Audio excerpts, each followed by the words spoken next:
Is Oslo a section of London, or is it a venue that is, in London? No, we conquered Norway the other week. No one noticed. Um,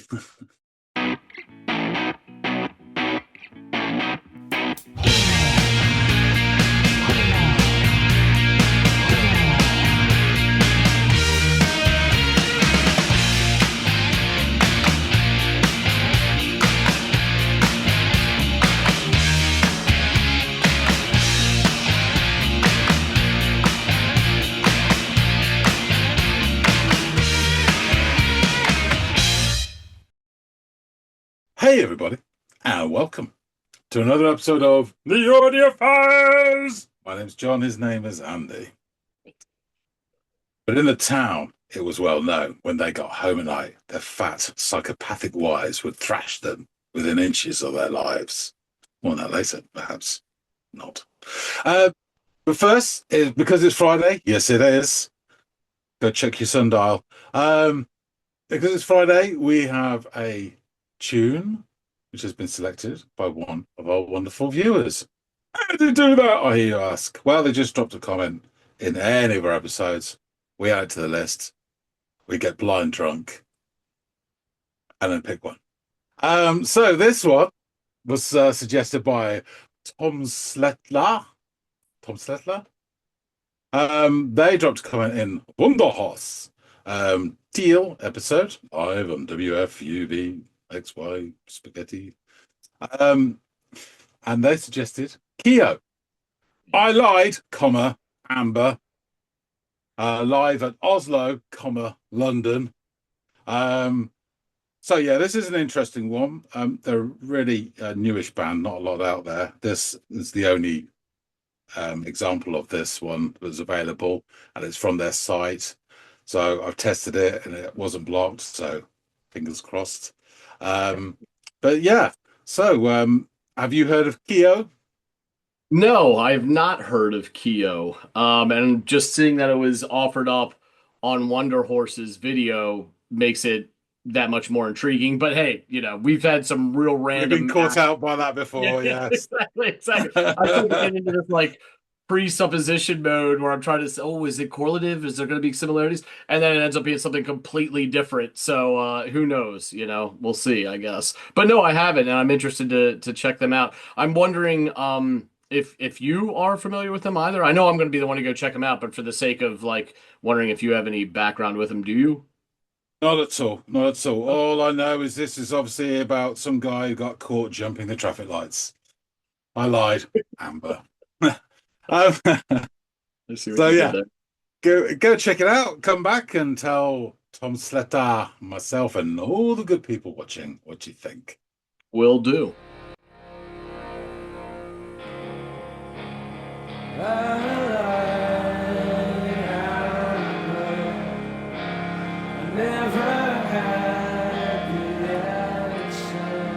Hmm. So am I safe with you? The Little bass. color is changing, and without words you're explaining. But it's these scars I should be blaming. It's pause right there. It sounds like it's about to maybe either go into a next verse or hit a chorus.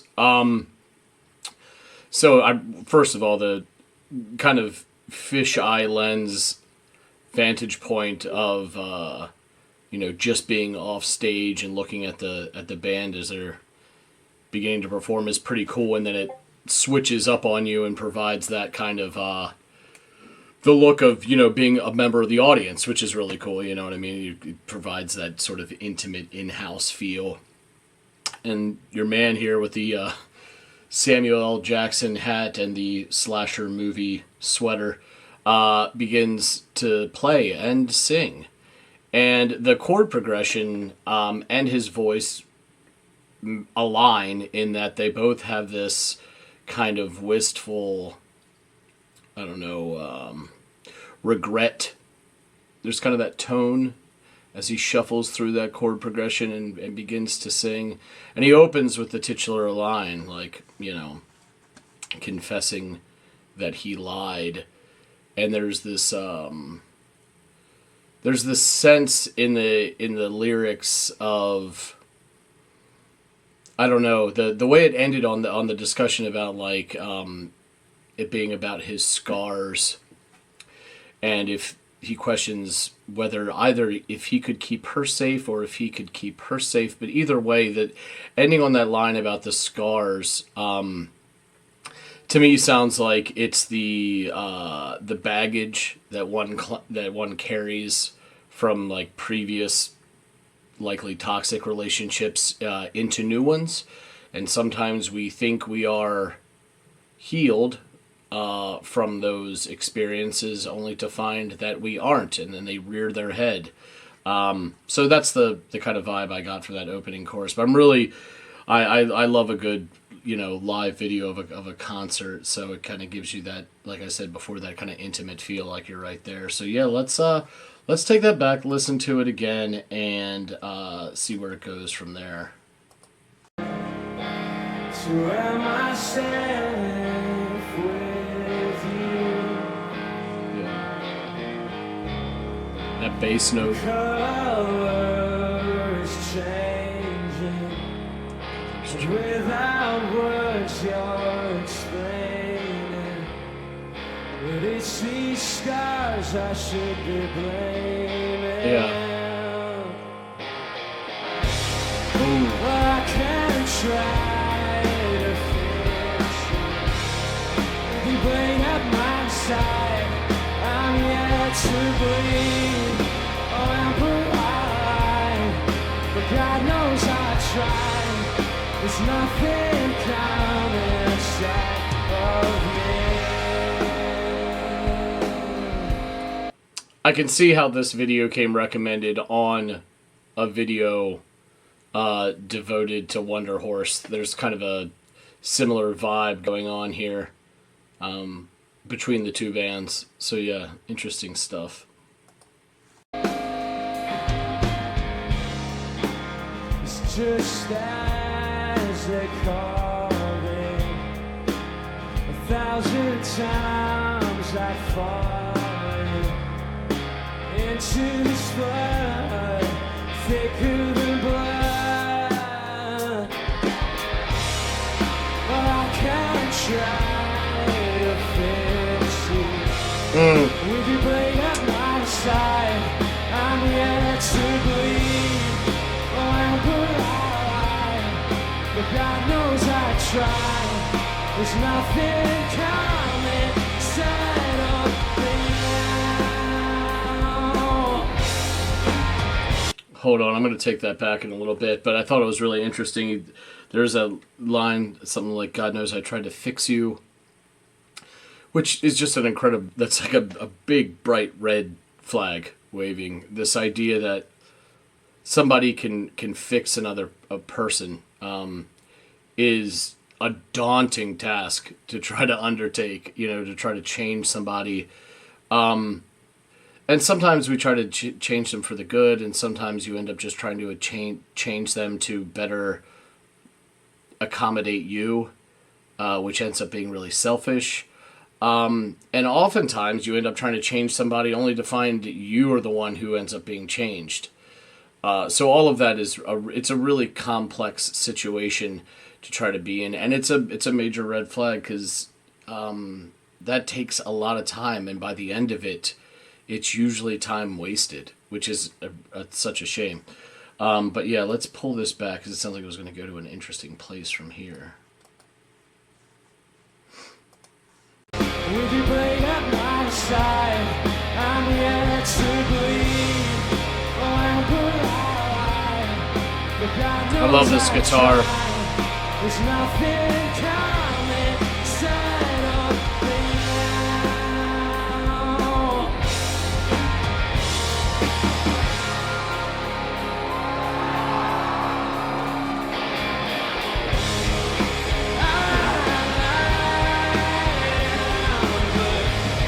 I tried so hard not to remember.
Yeah, that was a really good listen. I think it was probably a fair introductory song to a band too, because it wasn't too much to take in a one listen reaction scenario. It definitely sounded like regret over the way a relationship maybe unfolded and then fell apart. I've got some things to say about these lyrics that I'll expand on when I get back and talk with John about it, and maybe he can confirm if what I've picked up on is right. I'm going to jot down a few notes and collate them into a lovely little Word document I can go over with John and make reference to. But that last bridgy portion was great. I love the way that the emotional heft sort of came to a head there, which isn't to say that the part that preceded it lacked that. I just think it was a burn, a steady burn until it got to this more explosive part where he was really just taking the emotive nature of his delivery up a notch, and you could hear the rasp is there, and almost up to a point of like a literal breaking point for his voice. It is odd. I was trying to figure out who he looked like, and then when he hit that part, it dawned on me. It was this band that was popular over here in the States when I was much younger, seemingly in a past lifetime. But the band was called Fuel, I think, and he kind of looks the blonde, wavy hair and that almost nasally kind of emotional rasp in his voice as he ramped up into that bridge really reminded me of that band for some reason, which is the first time I've thought of them in God knows how long, but that's interesting nonetheless. Yeah, I loved the way this was shot. The two different kind of camera angles, both intimate in their own way. Like like you're a roadie for the opening and closing, and I think there was one other part in the video where they pan to this sort of fisheye lens from behind or off stage, and then to being like a member of the crowd. I would rather go to shows like these than attend these big arena concerts. I'll gladly do both if depending on who the bands are that are playing the large arena shows, but this is always more enjoyable for me. Just that intimate atmosphere where you're sitting amongst hundreds rather than thousands. I don't know, I'll always like that more. And you always seem to go to these shows when it's a band that you really like, maybe before they got big. So you always cling to those memories before they became everybody else's band. I know that that's a pretty selfish way to look at it, but I've always kind of, attending shows of bands that are in venues like this that 5 years later or a few years later go on to be a huge band. I always look back and go, yeah, well, I went and saw them at, fill in the blank, Union Transfer or, the Record Theater or something like that before they got, before they were doing, where the Sixers play or where where the Capitals play in DC or something like that. I don't know. Those shows are just always more fun for me. But this was a lot of fun too. Speaking of fun, I really enjoyed listening to these guys. I wonder if they've toured with Wonder Horse or are contemporaries in some way, because they seem to have the same kind of musical aesthetic going on. So I could easily see how they are or would be contemporaries with one another, but who knows? I don't. I know, well, after having done his homework, perhaps John knows. Whoever does, feel free to shout it out, but it seems like they would go hand in hand, those two bands. But yeah, let's run back and discuss this more with our old pal John. Pigs in Space! He's back. So, you've had to listen to I Lied, Amber by Keo at Live at Oslo, London. What do you reckon? First, really quickly, and if we've discussed this before, forgive me, but Oslo, London, is Oslo a section of London, or is it a venue that is, in London? No, we conquered Norway the other week. No one noticed. That's weird. I had that in our cards, not yours. That's what you really threw me off with that one. Beat us to the punch. But well, no, you're going for Greenland. Apparently, it's your turn, not them. On the list, apparently. It's a clubber, I believe. Okay. Cool. Good to know. So yeah, well, it opens up in this club, and Really cool kind of camera angle coming from the sort of like off stage, like if you are a roadie, sort of a roadie's POV. And it has kind of that 90s fisheye lens aesthetic going for it a little bit. Not as extreme as we've seen in the 90s, but still not a bit of a doff of the cap to the 90s, or at least There's a that's what I lot of interpret. 90s in this video. And I was just say, which aligns perfectly with the wardrobe, adorned by the members of the band, most notably the front man, who was wearing the baggiest of clothes. He had these baggy jeans, looked ripped right out of a Santa Monica, like a skateboarding ring.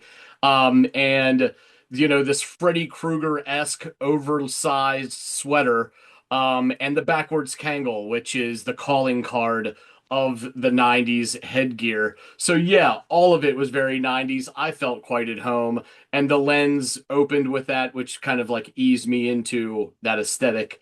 Um and then, right as he, like, from the word go, we get this warm welcoming fuzz from a distorted electric guitar.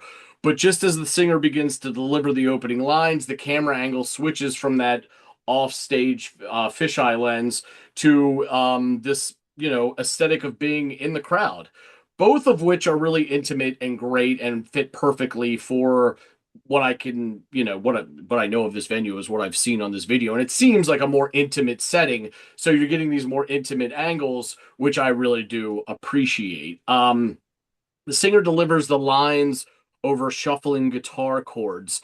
The tone of both his voice and those chords is pensive and wistful. You can almost hear regret or reservation as he sings the opening titular line, which sounds, just on reading it alone, looks like it should be read with perhaps regret or some amount of remorse. The lyrics, I was able to catch a line with these supposed emotions as well. Obviously, the opening line alone is enough to convey that, but he expands on it further, and it kind of fortifies this supposition. He sings of never having had the answer to whether it is safe to be with him, or perhaps it is safety of being with her. I wasn't really able to draw into a conclusion on which one was being, called into question.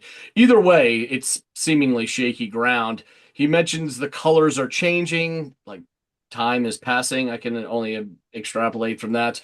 And then how, without words, she is explaining that it's these scars he should be blaming. So those are interesting and evocative lines, particularly the one about blaming the scars, which I assume is a metaphor for like the baggage we often carry in the wake of past toxic relationships, and how we navigate new ones in spite of that. So from here, the band joins in, and the song is ramped up by their presence. And now that song is like the song is taking shape, and I'm getting a clearer picture of what is unfolding here, and I'm beginning to understand why this track came recommended on an episode devoted to Wonder Horse. In this case, at least I can say they do seem comparable, like their sound, their look, and even their fan base seems similar to me. So just judging by the shots I'm getting from the crowds in both, what I've seen from Wonder Horse and in this video as well. So that actually makes sense, and puts a smile on my face, because I'm a big fan of Wonder Horse, and I'm enjoying what I'm hearing thus far from these guys. More of this narrative unfolds as he delivers what I would come to realize is the chorus, and in it he sings of trying to fix her, which is a red flag sentiment if there ever was one. And again, maybe it's not him trying to fix her, maybe it's her trying to fix him. I'm not exactly sure in these exchanges who is being talked about or discussed, or from whose perspective they're coming. But yeah, that's a big red flag. This idea of wanting or trying to change someone is almost a task so daunting, the one who attempts to change the other ends up being changed themselves. And in other cases, it just comes from a really selfish place from the one who wants to change the person. So all of it is just wrought with obstacles, and very rarely does anyone come out on the other side of an attempt like that, happier for it or better off for it. So I thought that that was an interesting line and a slippery slope kind of sentiment. There's a sweet line though where he sings, "With your blade at my side, I'm yet to bleed." So perhaps his days of wounds and scarring are in the past with this amber by his side. However, he dismounts with the caveat, "There's nothing calm inside of me," which doesn't really sound too promising. Maybe she won't hurt him, but maybe he'll hurt himself. Um, because of this unrest that resides in him. The band then segues into what feels like a slightly truncated version of the verse, and he sings of, predictably, at least to those who caught it, falling into this flood that's thicker than blood. He's referencing love, perhaps here. That's the flood. I'm not really sure. Another iteration of the chorus follows, which is then followed by the switch back to the fisheye camera angle for a moment behind the band, and a bridge portion of the song ensues. There's this nice switch up, which is accented by some nice raps of the cymbals and snare by the drummer, and then the camera switches, and we've got Kangol Hat, encouraging the crowd by way of waving arms. And to his credit, and to that of the crowd, they respond with ovation and cheers. The You guitar got shine. Otherwise, that would be really awkward if they Oh, didn't. wouldn't it though? Wouldn't it though? Egg on the proverbial face, you know what I mean? And Kangol Hat, likely. What a shame that would have been. So the guitars shine through during this portion as he begins to sing again with just a dash more fervor and emotion in his voice. There's a touch of rasp creeping into his delivery, almost this, hint of a breaking point. There's also in this moment he's kind of reminding me faintly of the singer from a band over here you've probably never heard of, and there's no reason why you should have, but they're called Fuel, and the lead singer has this wavy blonde hair, and this a similar visage to this gentleman, old Kangol had over here, and in this part of voices that are very similar as well. I will say that I'm appreciating the heft of the emotions in this track, and it's clear this portion is sort of the apex or culmination of those emotions. But it makes catching the lyrics that much more difficult for me during this part. I think he sings something about trying hard not to remember, but it feels so familiar. Again, this smacks of trying to not allow what transpired in previous relationships to leak into your current one. So that checks out and kind of jives with what I had previously posited about the potential meaning of the song, or at least that portion of it.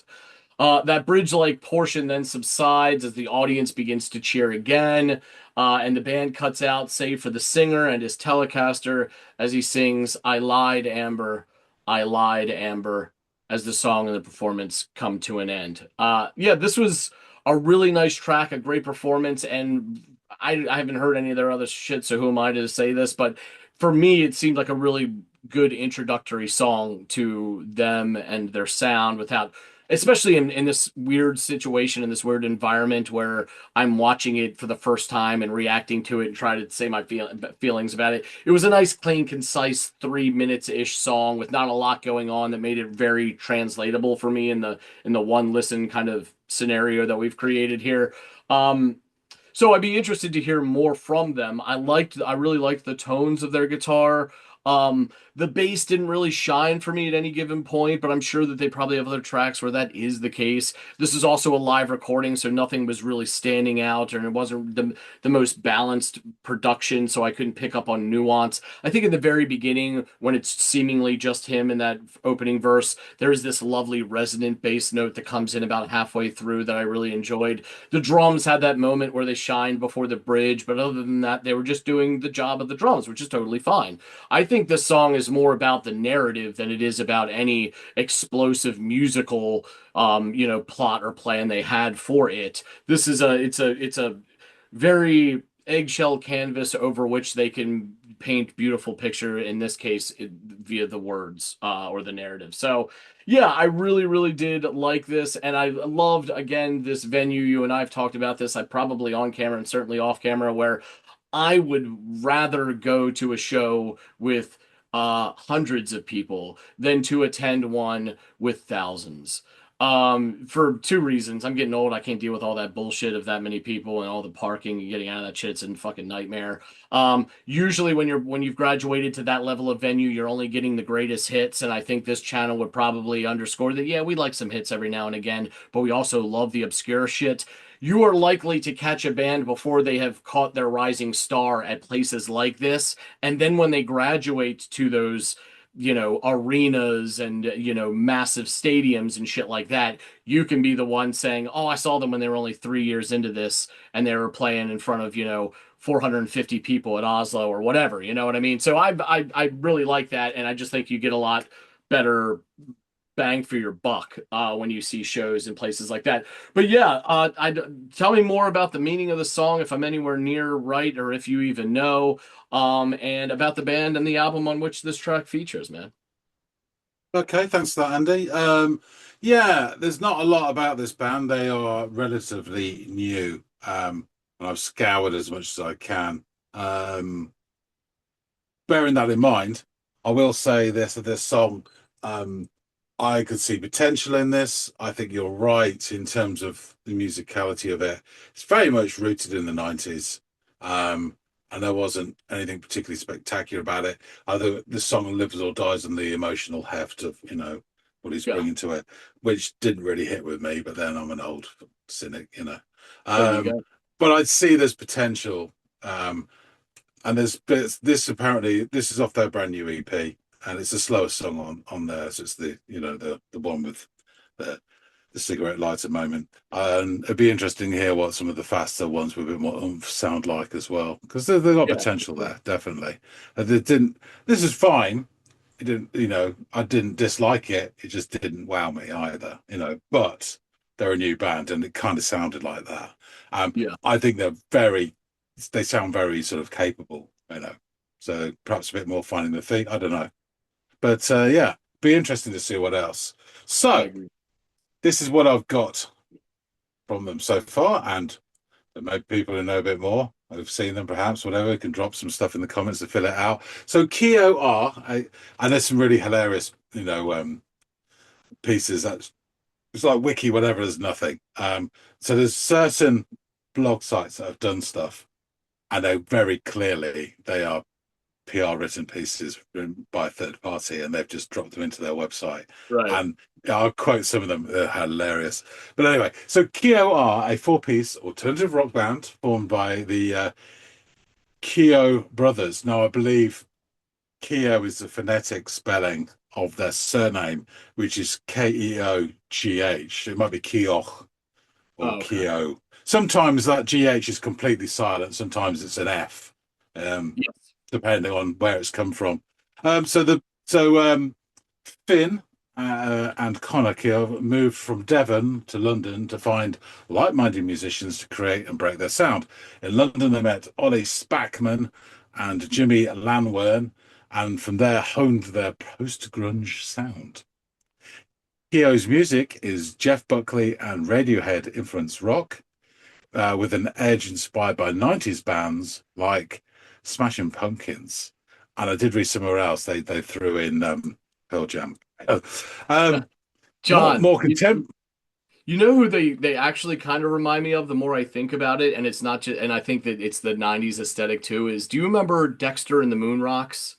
Yeah, When I brought, yeah, yeah, yeah, yeah. they and all their baggy sweaters and all that stuff, and they seemed a similar age and even kind of a similar sound. Just one was definitely, you could tell was American, and the other one you could tell was English, but they kind of on the same wavelength.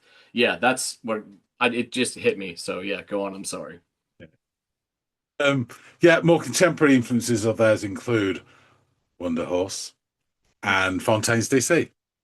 Okay. So lineup is Finn Keough, vocals, guitar, Mr. Kangol hat, Connor Keough, bass, underused, Ollie Spackman, drums at his moment, and the other guitar was Jimmy Landwehr.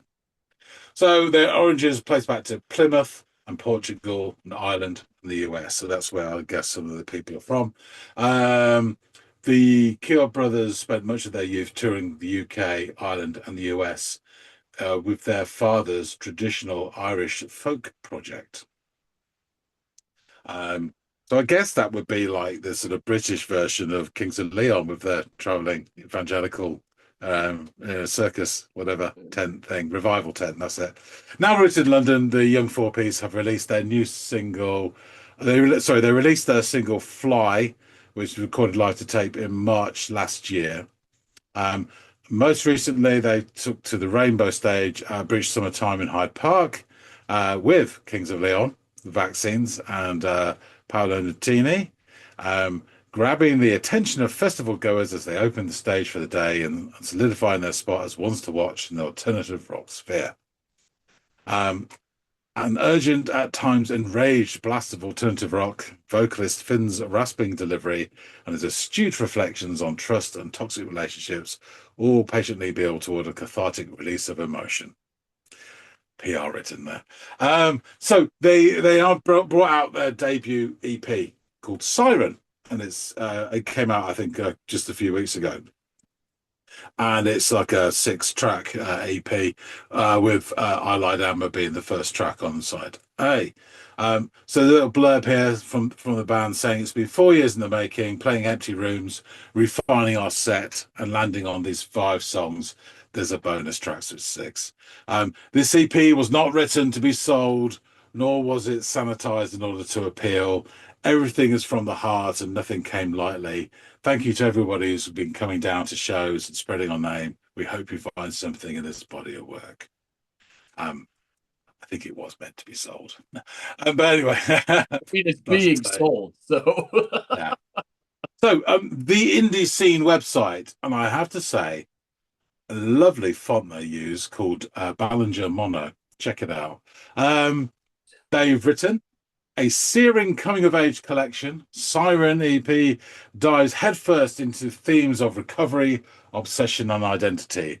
At its core lies frontman Finn Keogh's all-consuming exploration of the seductive pool of self-destruction, the crushing pressure of perfectionism, and the unexpected liberation that comes from true collaboration. Opening with... Sorry. That was the best example right there. It gets more. Opening with lead single I Lied, Amber, the EP wastes no time in getting under your skin. Finn's hoarse yet heartfelt vocals combine with the band's gritty instrumentation to create a grungy lament that batters the brain and bruises the heart. There's a raw, unpolished quality to the track that mirrors its emotional core, and it's that exposed vulnerability carried in every strained lyric and distorted chord that makes Keogh's sound not just compelling, but hauntingly real. Siren is an EP that lures you in with its visceral laments and never really lets you go. Once you've heard it, there's no turning back. More than just a promising debut, it's a bold declaration of intent, proof that this young band isn't just one to watch, but one to follow closely. Kind of overdone it there, but you get the picture. They liked it. Under the Radar wrote, opening track, I Lied Amber, sets the tone immediately, anchored by reverb, heavy guitars, and Keogh's understated vocal delivery. It's a slow build that swells into something far more intense. The lyrics are direct and confessional, capturing a sense of regret without melodrama. As a debut single, it makes complete sense. There's a sense of maturity running through Siren that's rare to find in debut releases. The songwriting is thoughtful, and the production, which captures a near-live feel, suits the rawness of the material. I guess that this that we saw, the live version, is very similar then to what's actually been put out on vinyl and whatever. Keogh might still be early in their journey, but Siren already feels like a fully formed statement. The band are set to embark on their sold-out UK/Ireland tour, kicking off in Manchester late October. 8 out of 10. So yeah, probably a bit more sensibly written review, but the same result. They liked it as well. So lyrics. I lied, Amber. I never had the answer. Two, am I safe with you? The color is changing, and without words, you're explaining that it's these scars I should be blaming. Well, I can try to fix you with your blade at my side. I'm yet to bleed. Oh, Amber, I lied, but God knows I tried. There's nothing calm inside of me. It's just as they called it, 1,000 times I'd fall into this flood, thicker than blood. Well, I can try to fix you with your blade at my side. I'm yet to bleed. Oh, Amber, I lied, but God knows I tried. There's nothing calm inside of me. Bridge. I lied, Amber. I tried so hard not to remember. It feels so familiar. Well, are you hurt enough then? Are you hurting often? I lied, Amber. I caged my eyes. I won't remember. It feels so familiar. Well, are you hurt enough then? Are you hurting often? I lied, Amber. I lied, Amber. And as a footnote, I lied, Amber is about pretending to trust somebody and lying to yourself that you do, letting your past relationships negatively dictate your future ones, but ultimately surrendering to the person with the knowledge that they have your heart in the palm of your hand. Keo said this in the email with a link to the music video on the 25th of March, 2025. So that's straight from the Wonder Horse's mouth. There you go. See what you did there. So yeah, there's not a lot about the band there. So it's interesting. It's an interesting start. I think there's, for me, potential there, definitely. I think there's something. It'd be interesting to see what the other tracks on the EP sound like. Yeah. In terms of this one. But yeah, I think it's an interesting enough band to check out and see what's what. I totally agree with you there. And even though because this is the only song I've listened to, so in a way it is like putting on the EP and just listening to the first track, which this is also the first track on the EP. Despite that, and it working out for me, it does seem like an odd album opener to some degree because it's just so. I mean, who knows what the other stuff sounds like, but usually the first track is like this punch in the face, sort of grab you by the scruff of the collar and drag you in. And this is, I don't know, it's just kind of like you really just want to sit and let the words wash over you. And I don't know if most listeners are ready for that right out of the gate. But it's just an EP, so it's this isn't like a 13 track album or something that they've put out or whatever that's got a theme behind it. Regardless, I mean, it did its job. I hit play for the first song by them that I listened to. It was this, and like you said, there's potential there. I don't know. This didn't wow me, but it did intrigue me, which is still positive and not negative. It's just not overly effusive. I liked this song, and I'd like to hear more from these guys. Yeah. I mean, the influences that we talked about and you spotted and whatever are ones that are familiar to both of us. Yeah. And as such, it can be a turn on, it can be a turn off, depending on how they're applied. And then, it's silly putty, and it depends how you then, sort of shape it yourself with your own sound. I think you're right in terms of an opening gambit. It's an interesting one to play the old sensitive card first, rather than this is our manifesto. I always think like someone like Manic Street Preachers, their first stuff came out the gate was the right in your face, and people bloody hated them for it. But other people just said, "Yes, I can hook my trailer to that one," and that's how they got momentum going. And a lot of people transferred from the hate to the love side as they progressed. Not everyone, but but it was I thought it was a classic way that a young indie band from the early '90s progressed, and that's how they did it. So but times move on, and it's different sort of audience, more targeted now, I guess. I don't know if it's more sophisticated or not. I wouldn't like to say. I do think it is more emotionally in touch and emotionally self-aware, this younger generation. So maybe a song like this is exactly what they want when they hit play on a new album. If exactly. I mean, you can take the video that we watched with a little pinch of salt in terms of it's been and manicured slightly. But there was a shot there of the crowd as he was doing the sort of the apex use of the emotion, and they were very much into it, you know. Oh, without question. So yeah, so fair enough. Cool. All right, I shall wrap things up. Right. Thank you for listening to this, Andy. Thanks, Tom's letter, for suggesting it. Very interesting. And I got clearly someone that neither of us have heard of. That link to Wonder Horse doesn't harm in any way. So yeah, really intriguing, and I guess definitely ones to watch. Yeah.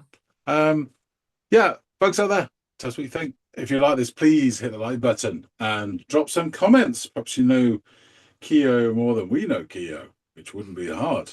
So any interesting factoids, please drop them down. Like how to pronounce their surname properly, which I've probably murdered. Apologies to the Keogh brothers. I've covered all bases there, I think. So yeah, please do drop some comments. And if you haven't subscribed already, please do. We are going onwards and upwards, and we really appreciate everybody who does support the channel. If you got a suggestion for us, like I said at the start of this the episode, drop it in a comment on any of the episodes. We'll add it to the list. We will get round to it eventually. That being said, thanks again so much for watching. We'll see all of you in the next episode of the Audiophiles. See you later, guys.